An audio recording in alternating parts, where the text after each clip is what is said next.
Hello, I am Justin Colliar, and today I'm going to be presenting my thesis, and it is entitled Constructing a Visualization Dashboard to Improve Educational Standards in Arizona Legislative Districts. So let's start with the introduction. So, education. It is an extremely important predictor of success for young children. And in the United States, we've made a lot of progress towards improving education, although there are still many barriers and obstacles that remain. One of these most notable legislative progression is replacing the No Child Left Behind Act with the Every Student Succeeds Act. And as the name kind of implies, the act is focused on ensuring that every student succeeds by distributing funding appropriately to different schools and in whatever ways are deemed appropriate.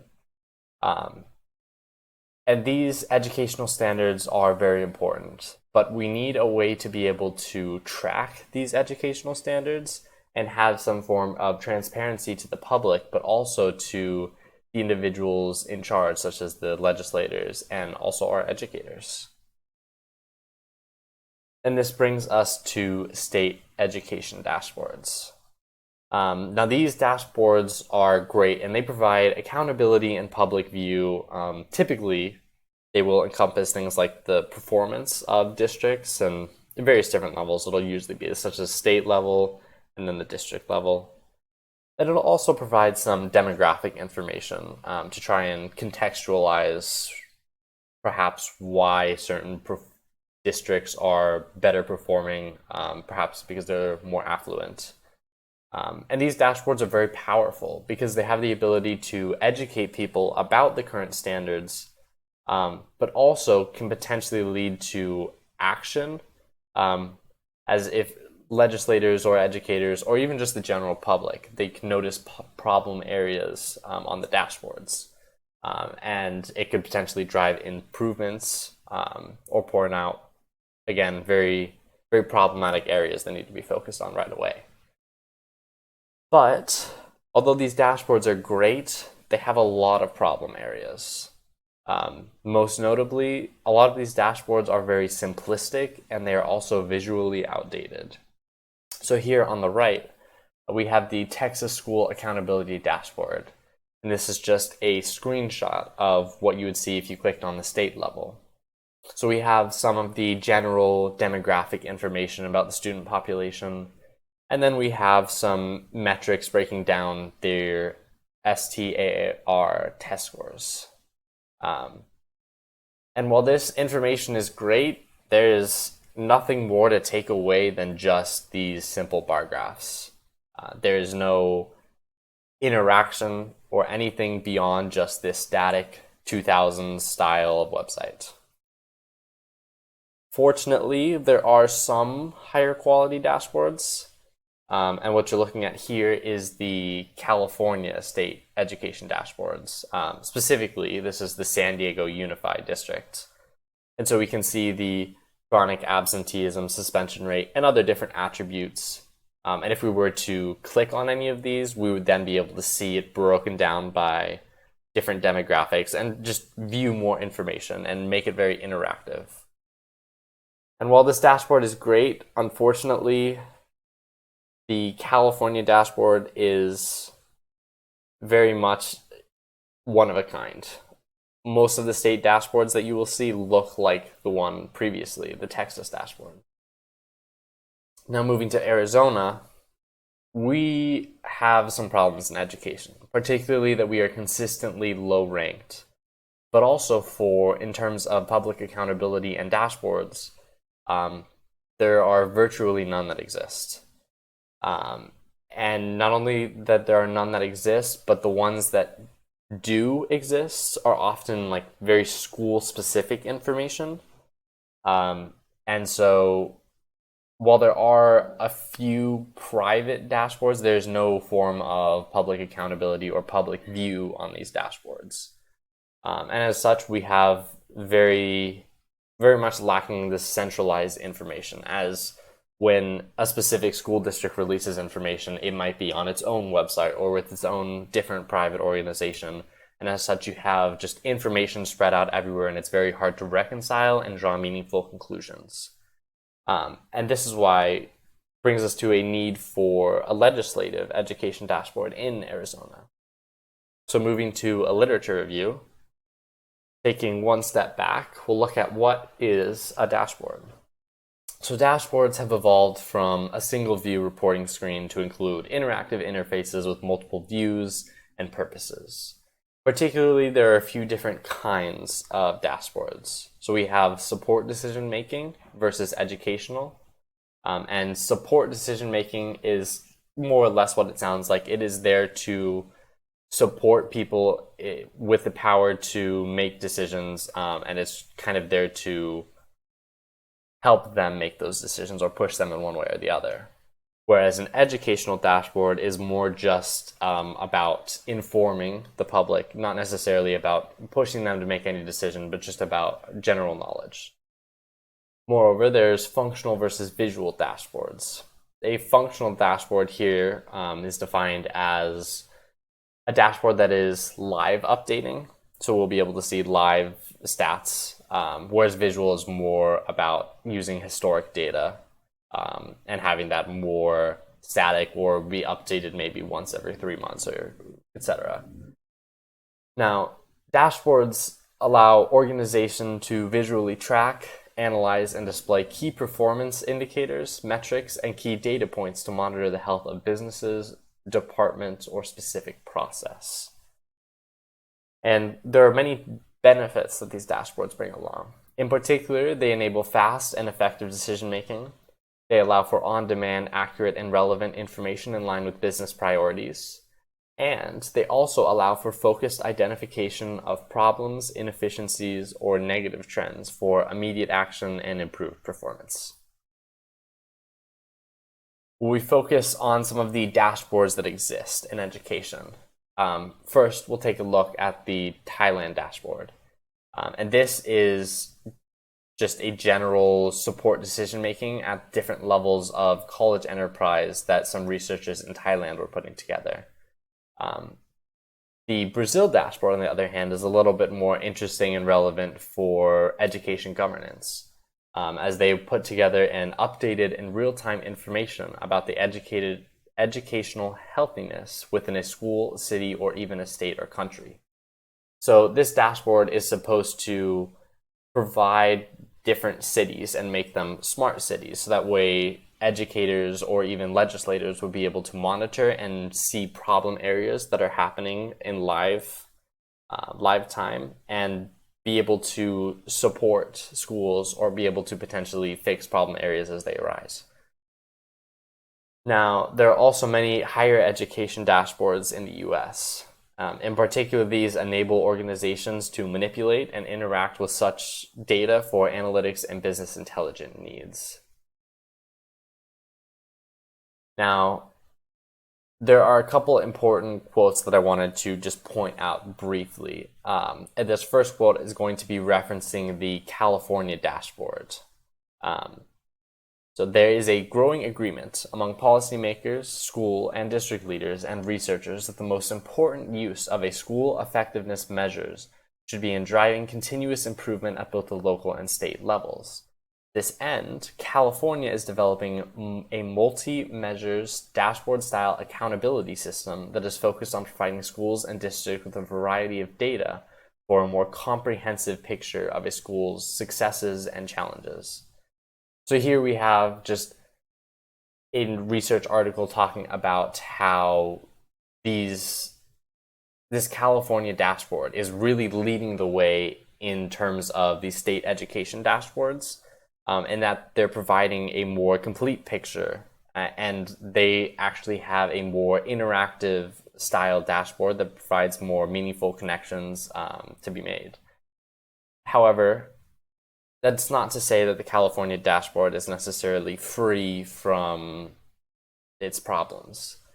In particular, the California dashboard undermines the focus needed for sustainable improvement and generally fails to provide data that are sufficiently timely, valid, and comprehensible to guide improvement.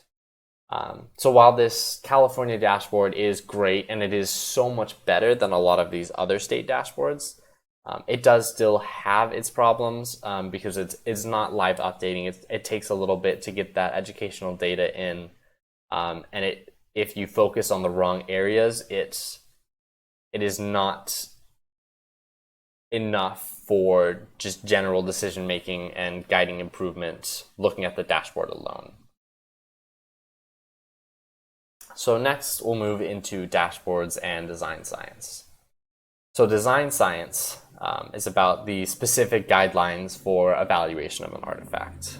And design science framework often revolves around iteration and evaluation of a design process. So one of the first dashboard models that I looked at for design science was about nested visualization model that was proposed by T. Munzner. And in his nested visualization model, there are 4 different stages. So there's the domain problem characterization, there's the data operation abstraction design, there's the encoding interaction technique design, and then there's the algorithm design. And while this model is great, as it allows you to first really define the problem and make sure you have your requirements solidly nailed down, if there are certain changes or perhaps mischaracterization of the problem, then it requires a lot of changes, and oftentimes it can lead to potentially redoing a lot of the previous steps. So it's hard for this model to necessarily be iterative. Another dashboard design model that I looked at was by Seldmeyer, Meyer, and Munzner. And this one consists of 9 different steps, in particular 3 larger phases of precondition, core, and analysis. And this model is more iterative and focused a lot on validation in terms of the personal validation, the inward-facing validation, and the outward-facing validation. And I will touch on this model a little bit more, including what the 9 phases are, in a little bit later in the presentation. Now, there's also a need for validation. Although some of these design models include validation, they don't necessarily guide specific practices. And so I decided to look at survey validation best practices. In particular, it was researchers had shown that it's best to use close-ended multiple choice response categories instead of open-ended questions. To use mutually exclusive categories, to avoid double or triple or quadruple barreled questions and responses, to avoid vague response categories when more precise categories are available, and to avoid leading questions or outside cues. So although there are a lot of research and literature in design science, in education, and in human-computer interaction, when it comes to the intersection of all 3 of these, it was actually very difficult to find any at this intersection. And this lack of literature was very surprising, as there was almost nothing that was there. So very surprising to find that. Next, we'll move into the methods. So to give you a brief overview of the project and the requirements, we'll start with the individuals involved. So this was a collaborative project with the Arizona College Access Network. And the Arizona College Access Network here I will refer to sometimes as the client, as they are the individuals who are going to be hosting this project and potentially going out and advertising for it. And the other organization I worked with was the Decision Center for Educational Excellence at ASU. And here I put them more as the facilitator, which they weren't necessarily like a client, but more just there as an organization to provide data or helpful directions. So because the Arizona College Access Network was going to be hosting this on their website and advertising for it, they had some requirements in mind. In particular, that the legislative district dashboard should be easily adaptable, modifiable, and integratable. As such, I've decided to use Tableau to create this dashboard as it is easily modifiable, and so as we get data from future years, you'll be able to easily update the dashboard, and they should be able to do that very easily and have no problem with it. It's also very easily integratable with our website, as it is just more or less a plug and play link that they can include. Moreover, the Arizona College Access Network had a couple style guidelines for a few things, and they also wanted to have a more static form of visualization. In particular, these are just legislative district profiles that are meant to be more or less mirroring the dashboard with similar information, but in more of a handout style. So for the design framework for this project, I chose the 9-stage model because it was more iterative. So to break down these 9 stages, we have the learn, which is more focused on the research process. We have winnow, which is focused on the comparative analysis of research and dashboards. We have cast, which is about identifying organizations and individuals involved. We have discovery, which is requirement analysis. We have the design phase, which is about data collection and doing the initial design process and decisions. The implementation phase, which is about creating the dashboard. Deploy, which is launching the dashboard and utilizing a form of validation to make sure that it's actually working and doing what we want it to do. We have the reflection and write, which is about considering the contributions that exist and writing up this process and contributing to the body of work.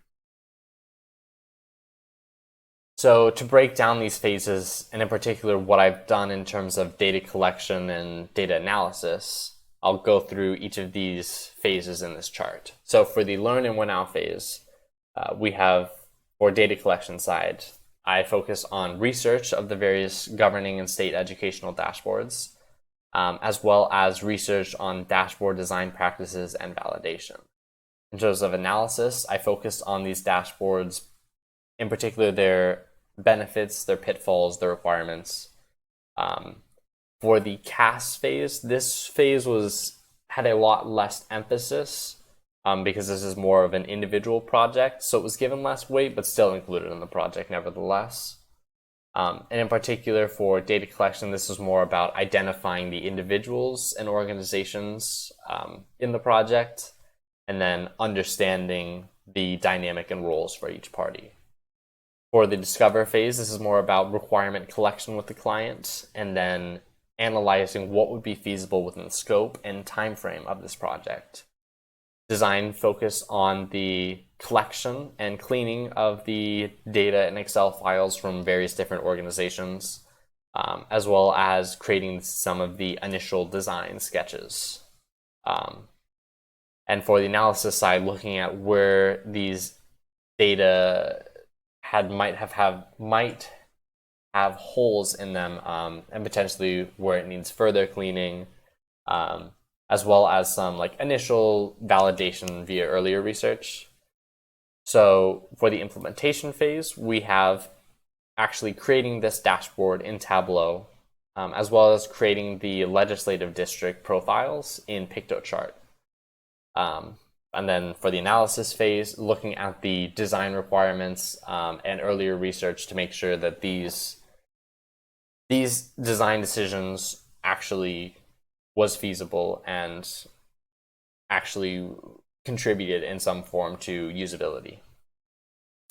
For the deployment phase, I focused on creating usability surveys, and then looking at the results of those surveys, looking at the client's analysis, and then doing also a colorblind analysis to make sure color schemes and everything like that with the dashboard worked. And then the last phase was reflection and writing. This phase was less focused on, but nevertheless still included. And I focused more on, again, the thesis creation. And I also submitted an abstract to be published of the IEEE International Symposium on Technology and Society 2020. And for the analysis of these, looking at what is the limitations of this dashboard, what are the implications, and reflecting on some of the design decisions. Moving on to data and data cleaning, there was a lot of mismatched data, and it was sourced from many different organizations. So from the US Department of Education, I was able to obtain the student school enrollment data. From the Arizona Department of Education, I obtained the FAFSA completion data. From ACT, I was able to receive their menu of assessment. From the Decision Center for Educational Excellence at ASU, I got the mapping files, the demographic info, and college readiness info. So the college readiness info included the college going rate, high school graduation rate, FAFSA completion rate, degree attainment rate, as well as some general demographic information, such as the top 5 degree types for individuals living in the district, and the income by degree type. For the Arizona College Access Network, I received from them the school educational program enrollment. So some data files were school specific and required mapping. In particular, in fact, most of these data files were school specific. And so to get this mapping and to make it accurate, I put these Excel files into a Postgres database. And then using SQL, I was able to query these informations on a legislative district basis. Fortunately, there were a few files that were abstracted to the legislative district level, and so those required little changes. In terms of the profiles, again, just reviewing that these are supposed to be the legislative dashboards, but in a more static form. And in particular, they're meant to be handout style. And the idea was that the Arizona College Access Network has a luncheon that they hold with the legislatives every year. So having some form of dashboard that they would be able to physically hand out to all of these legislators in person. So looking at the high-level design. So first, let's start by identifying the user archetypes. So the first major category would be the general public, and in particular, most likely parents. So these parents are going to have, on average, little technical and educational knowledge and would probably stumble upon this dashboard looking for school information because they might be looking for the best school district to place their child in, or thinking along those lines. And the legislators also will assume that they have little technical and educational knowledge, and that they are on these dashboards to gain a deeper understanding of education in their district, and to potentially try to make improvements. So looking at a few of the use cases. So the first one I considered was the parent wants to access the educational dashboard and attempt to learn more about the educational standards and initiatives being undertaken by schools and their own district. So the second use case was that the legislators wants to be able to compare the educational level of one district with another, or the state average, and then be able to tell some of these strengths and weaknesses of a given district. So looking at some of the design choices to try and fit these use cases. So the first major choice that I made was I wanted to create a heat map of Arizona. And this would allow for easy and convenient information access. It would be aesthetically pleasing. And it would provide an interactive map style and address searching. So for parents looking at, potentially they don't know their legislative district, they would be able to go onto the dashboard and using this map be able to search where they live or their zip code, and be able to more or less see which district they lie in. Moreover, I also wanted to include a bar graph of these districts. So bar graph comparisons would allow for more control over looking at districts that might be similar, and it allows for a state average comparison. So for the heat map, while these would be comparing the individual districts, you won't be able to get that sort of state average. And it is also very aesthetically pleasing. The last design decision was made more out of limitation of time and scope of the project. But this was about listing the enrolled schools in a selected educational program. Well, this is okay and is readable and works for now. Potentially in the future, one of the things that could be improved upon is changing this to actually layer the heat map and instead creating points where if you select X educational program, then these schools on the map would be highlighted and you'll be able to easily tell, oh, these 10 schools in Legislative District 1 are enrolled in this program. So here is a screenshot of that educational dashboard that I've created. So here we have the legislative districts on the left, and you'll be able to hover to see the different values. You can see the darker red is lower college going rate value, and the darker blue is the upper college going rate value. So you'll be able to click on these districts and be able to highlight the information. And by clicking on these, we will also update the bar graph comparison here on the right, making everything more interactive and connected. And by clicking on this, you'll also be able to update the legislative districts for down here for which schools are included.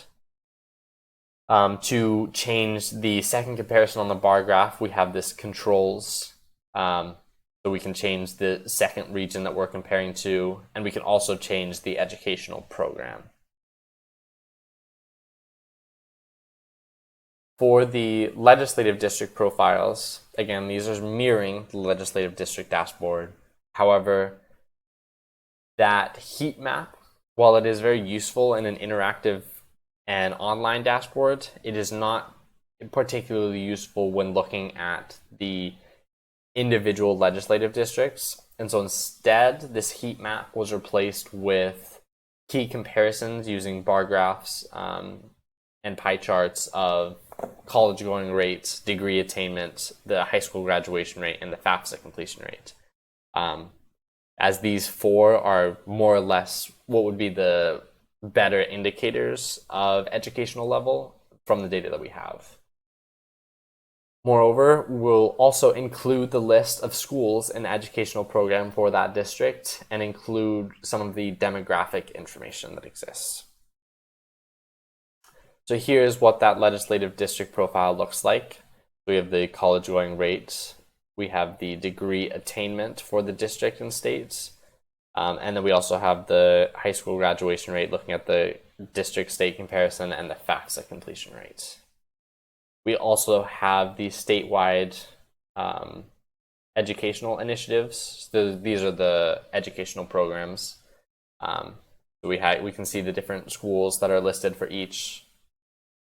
And then we also have the demographic information about the top 5 degree types and also the median household income by education. So now I'll briefly go out of this presentation to do a dashboard demo.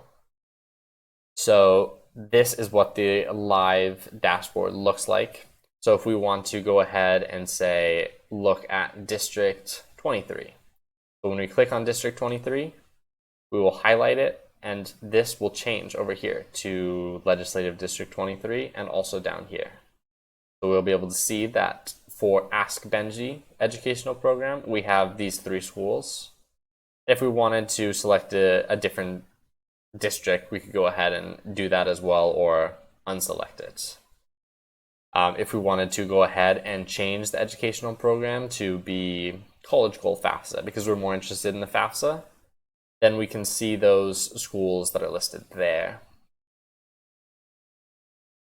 So now going back to this presentation, focus on the validation. So there were 3 phases in the validation process for this dashboard. In particular, the qualitative colorblind usability testing, the quantitative survey testing, and the qualitative client feedback. For colorblind validation, I use the software Color Oracle, and this software allows for color blindness simulation, and it essentially alters your screen colors to mirror whichever colorblind variation you've chosen. In particular, I tested with the top 3 most common, which is protanopia, deuteranopia, and tritanopia. In terms of the survey validation, I created a survey that was asking about the clarity, the ease of navigation for the dashboard, and the interpretability of the dashboard. And these got fairly high results, as got a 1.35, 1.5, and 1.95 average, where 1 was the more ideal choice. I also asked about the desktop or mobile to see which platform individuals are viewing on, because there are slight differences, to ask them to rate the aesthetics of the dashboard, as well as any additional feedback. So for the desktop or mobile, we got about a 50-50 split, which was great. And then for aesthetics, we got a 3.95 average, with 5 being very aesthetic. So not perfect, but fairly good. And from these 20 responses, although it was a small sample size and it was a limited demographic, I did get a lot of useful feedback about how you might be able to clarify the naming convention, or about fixing some of the default settings. And so I was able to take a lot of those things and that feedback and actually implement it in the current live demo. For the client validation, I received a lot of qualitative feedback from the Arizona College Access Network, and in particular, they said that they were very impressed with the dashboard and that it exceeded all of their expectations, and they were very happy with it. And as such, they offered to have me present on behalf of the Arizona College Access Network at the National College Access Network Conference. So looking at some of the implications next. So some of the potential outcomes for parents and educators. So in particular, looking at the migration of students to other school districts. While there is a potential for parents who might be looking for what school to best move their child to, they might look at this dashboard, which would cause a potential drain on resources for the schools that would need help, because they would be moving them to the more affluent schools. But this is very unlikely, because the data that is in the dashboard is very abstracted. And there are sites that better fit this niche, such as greatschools.org. And so because these parents are desiring more school-specific information, and the actual school-specific information part of the dashboard is very limited, so it feels like that would be an unlikely scenario, but still plausible. Moreover, the bright side would be that it would be likely that the general public would be able to be educated about the standards of education in their district, and also be able to use this as a tool for accountability and transparency. So the potential outcome for legislators. So these legislators, when looking at this dashboard, might try to gamify some of these leading indicators for the district if this district ends up being used for their accountability. And this would include such things like artificially increasing their numbers by making graduation rates higher, by suggesting that school districts are more lenient, etc. But this might be okay for certain aspects, such as the FAFSA completion rate, which can't really be gamified. And instead, any marginal increases in these FAFSA completion rates would still result in some key benefits.